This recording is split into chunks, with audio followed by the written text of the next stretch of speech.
Tuhan bersamamu.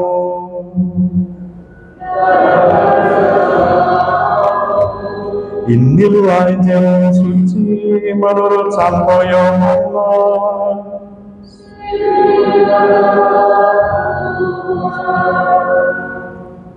Di antara orang-orang yang datang ke Yerusalem untuk merayakan Paskah, terdapat beberapa orang Yunani. Orang-orang itu pergi kepada Filipus yang berasal dari Betsaida di Galilea, lalu berkata kepadanya, "Tuan, kami ingin bertemu dengan Yesus." Filipus pergi memberitahukannya kepada Andreas, dan berdua mereka menyampaikannya pula kepada Yesus. Kata Yesus kepada mereka, "Telah tiba saatnya Putra Manusia dimuliakan. Sesungguhnya aku berkata kepadamu, jika biji gandum tidak mati ke dalam tanah dan tidak jatuh ke dalam tanah dan mati, ia tetap satu biji saja. Tetapi jika mati, ia akan menghasilkan banyak buah. Siapa saja yang mencintai nyawanya, ia akan kehilangan nyawanya. Tetapi siapa saja yang membenci nyawanya di dunia ini, ia akan memeliharanya untuk hidup yang kekal. Siapa saja yang melayani aku, ia harus mengikuti aku, dan di mana aku berada di situ pun pelayanku akan berada. Siapa saja yang melayani aku, ia akan dihormati Bapa. Sekarang jiwaku terharu, dan apakah yang akan aku katakan? Bapa, selamatkanlah aku dari saat ini? Tidak, sebab untuk itulah aku datang ke dalam saat ini. Bapa, muliakanlah namamu." Lalu terdengarlah suara dari surga, "Aku telah memuliakannya, dan aku akan memuliakannya lagi."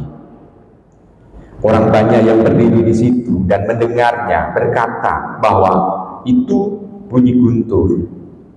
Ada pula yang berkata, "Seorang malaikat telah berbicara dengan dia." Jawab Yesus, "Suara itu telah terdengar bukan oleh karena aku, melainkan oleh karena kamu. Sekarang berlangsung penghakiman atas dunia ini. Sekarang juga penguasa dunia ini akan dilempar keluar.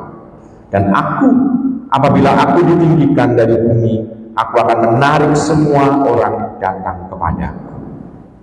Ini dikatakan Yesus bukan untuk menyatakan bagaimana caranya ia akan mati.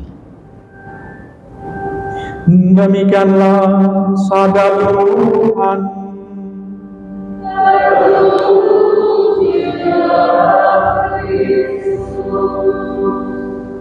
Ibu, bapak, saudari, sudah terkasih dalam Tuhan, 14 ayat dari bacaan Injil ini memang sebetulnya sangat singkat untuk mau menjelaskan apa tujuan Tuhan Yesus datang ke dunia ini dan bagaimana Tuhan Yesus itu nantinya akan wafat.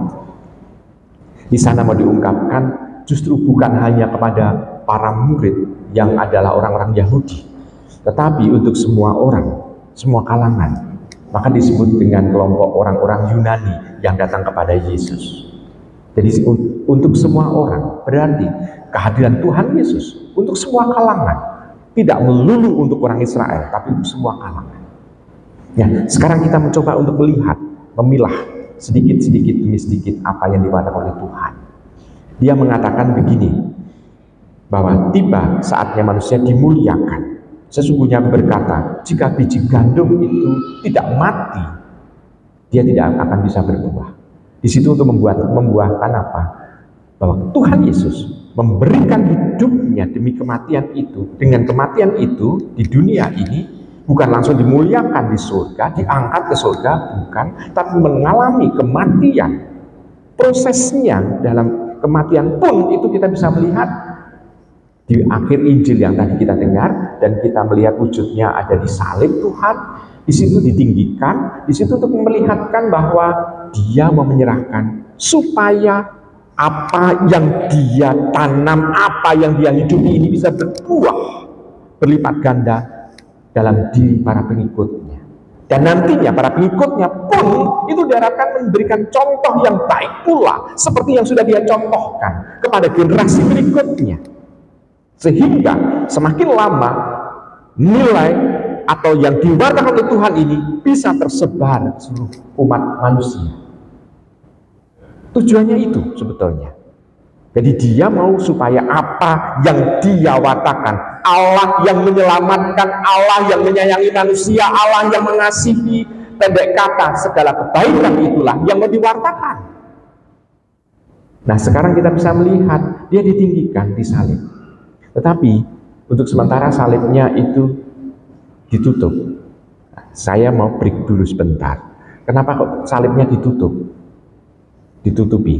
Bukan hanya salib, tetapi juga patung-patungnya. Untung bukan warna putih sehingga tidak warnanya pocong. Kenapa? Baik. Ibu bapak saudara kasih dalam Tuhan. Dulu di Eropa, karena gereja kita kan gereja Katolik Roma, berarti memang pusatnya di Roma, di Eropa. Di sana kita bisa melihat gereja besar, basilika besar, dengan patung-patung yang indah. Dan patung-patungnya itu seringkali berhiaskan emas. Bagian mata pun itu juga seringkali ada berliannya untuk melihatkan keindahan dari patung-patung itu. Bahkan salib pun itu juga dibuat seperti itu. Nah, ditutupi itu supaya kita bisa melihat bahwa jangan kita hanya puas dengan keindahan yang kita lihat. Karena masa prapaskah, masa puasa, tidak hanya kita itu tidak hanya mengatur makan, mengurangi makan, tetapi juga mengurangi untuk melihat hal-hal yang indah. Harus melihat di balik keindahan itu ada Allah, sang sumber keindahan. Dan di situ kita bisa melihat bahwa itu yang mau dituju. Kenapa kok ditutup kabeh? Padahal patung kita, buatan kita ini, yang di Indonesia ini, ya bisa dikatakan tidak seindah yang ada di Eropa sana. Tapi karena sudah menjadi tradisi ditutupi, maka petugas-petugas di Turki juga nutupi. Jadi itu sebetulnya. Jadi tujuannya itu. Jadi sebetulnya supaya kita poso meripat gitu ya, meripatnya poso. Tidak melihat hal-hal yang indah saja, tapi harus melihat bahwa ada sang sumber keindahan yang tidak bisa dilihat oleh mata yang harus kita tuju. Ibu bapak saudara kasih, ini breaknya. Nah sekarang tadi kita sampai mana tadi? Tuhan ditinggikan ya, Tuhan ditinggikan untuk menyelamatkan. Jadi kita bisa melihat di sana biji mati supaya kita bisa mewartakan juga. Nah, sekarang bagi diri kita, apa yang harus kita lakukan? Yang kita lakukan adalah kita mencoba. Apakah betul kita sudah bisa melihat Tuhan di sana? Lalu kita juga bisa mencontoh Tuhan dan kita juga bisa mewartakan seperti yang Tuhan sudah lakukan untuk kita. Apakah kita terhadap generasi-generasi muda juga mewartakan hal yang sama? Apakah kasih Allah, apakah kebaikan Allah, apakah juga teladan hidup yang indah kita wartakan kepada generasi muda? Sehingga dalam generasi muda itu juga bisa merasakan dan mengalami Allah hadir tidak hanya di dalam pikiran saja, tetapi juga di dalam diri kita yang mewartakan itu. Jadi ini sebetulnya yang harus kita lakukan. Maka masa prapaskah kita bisa melihat dengan mati raga ini, kita bisa melihat bahwa apa yang ada dalam kelemahan diri kita ini, kita punya kelemahan, punya dosa, punya kekurangan, punya keterbatasan. Kita membiarkan Allah untuk memampukan kita. Dan kalau kita mampu, kita bisa mengatasi semua kelemahan, kekurangan, keterbatasan itu. Bahkan kita tidak melakukan dosa lagi. Di sana kita bisa melihat kekuatan Allah ada, dan itu diharapkan untuk bisa dilihat oleh orang lain. Sehingga orang lain bisa merasakan kehadiran Allah di dalam diri kita. Sehingga orang lain nantinya mempunyai iman seperti kita pula. Nah, saudara yang terkasih dalam Tuhan, ini sebetulnya yang bisa kita lakukan selama masa APP, masa mati raga ini. Kita diingatkan untuk mendampingi generasi muda kita. Nah, saya senang Karena banyak keluarga-keluarga di sini itu kalau datang ke gereja itu tidak hanya melulu dia sebagai pribadi, tetapi juga mengajak anggota-anggota keluarga yang juga lain. Di situ tanda bahwa dia mau mencoba untuk membawa keluarga kepada Tuhan pula. Nah, sekarang langkah berikutnya dari bacaan Injil di sini, Tuhan mengatakan, di mana aku berada, di situ pelayanku ada. Di situ keberadaannya adalah keberadaan keselamatan. Di mana kita mencoba untuk melayani Tuhan. Tuhan sendiri, memang tidak kita lihat zaman sekarang, tapi Tuhan sendiri sudah mengatakan bahwa kalau orang itu melayani orang-orang yang ada di dalam situasi terjepit, situasi yang memang dia membutuhkan kehadiran orang lain, di situ melayani Tuhan, kita diberi jaminan kita akan dekat dengan Tuhan terus-menerus. Di mana Tuhan ada, di situ kita berada. Maka kita mempunyai harapan, nanti kalau kita mati, kita akan bersatu dengan orang yang kita layani, yakni Tuhan sendiri. Jaminan itu ada. Di mana Tuhan sendiri mengatakan bahwa di mana aku berada, pelayanku pun ada. Maka di sana bukan merupakan satu tempat, tapi situasi kedekatan dengan Allah. Jadi kita jangan memikirkan, oh saya nanti akan masuk surga menjadi satu tempat. Tempat itu jangan kita pikirkan tempat, tetapi situasi di mana kita dekat dengan Tuhan. Jadi surga adalah kedekatan kita dengan Tuhan. Karena kalau kita membayangkan satu tempat, ruang, kalau sudah ada ruang, berarti kita ada keterbatasan, karena masih ada ruang, ada tempat. Sedangkan kalau bersama dengan Tuhan, mengatasi ruang, bahkan mengatasi waktu juga. Nah, dengan demikian, kita bisa melihat keselamatannya adalah keselamatan total, sempurna. Kedekatan dengan Tuhan, kebersatuan dengan Tuhan. Nah, di situ, itu menjadi harapan semua orang yang senantiasa menantikan. Nah, kalau demikian, kita bisa melihat bahwa Tuhan yang disalibkan ini betul-betul adalah Dia yang ditunggu. Ditinggikan artinya ditahtakan supaya semua orang bisa melihat Dia. Dan Dia memang ditinggikan sebagai raja. Kalau raja harus ada mahkotanya. Ya memang ada mahkotanya, tapi mahkota berduri. Dia harus bisa melindungi, ya tangannya pun terentang, terbuka untuk kehadiran semua bangsa, kehadiran semua orang. Dan kehadirannya adalah untuk mereka yang percaya. Nah sekarang kita sudah percaya kepada Tuhan. Kita juga bisa meyakini bahwa Dia hadir dalam diri kita. Lalu kita harus bagaimana? Ya kita harus tekun dan setia kepadanya. Tekun dan setia ini membutuhkan perjuangan, kita harus mengalahkan diri kita ini. Maka pada masa mati raga ini, kita harus bisa mengendalikan apa yang ada dalam diri kita ini. Semua yang mengarahkan ke dalam kelemahan kita, kejatuhan kita, kita bisa menyingkirkan. Kenapa? Karena kita senantiasa akan paham akan Roh Kudus yang sudah dikaruniakan kepada kita ini, sehingga memampukan kita untuk mengatasi segala kelemahan, kekurangan, keterbatasan, bahkan dosa, sehingga kita senantiasa bisa merasakan dan mengalami kedekatan dengan Allah.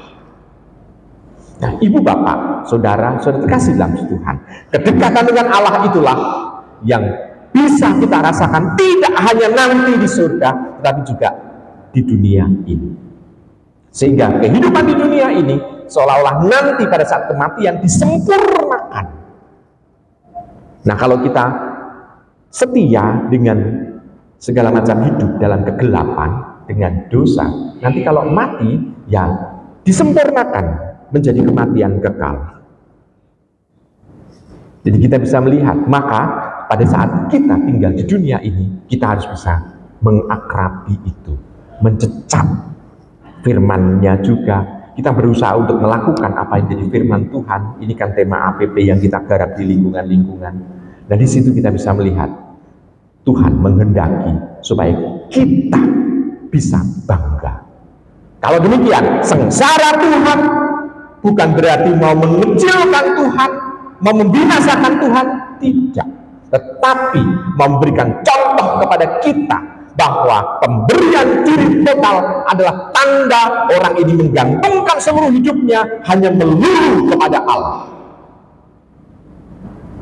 Maka hidup di dunia ini adalah saringan. Kalau orang misalnya tujuannya untuk sukses di dunia ini, ya jangan mencari Tuhan yang disalibkan, tapi selalu carilah yang selalu menang.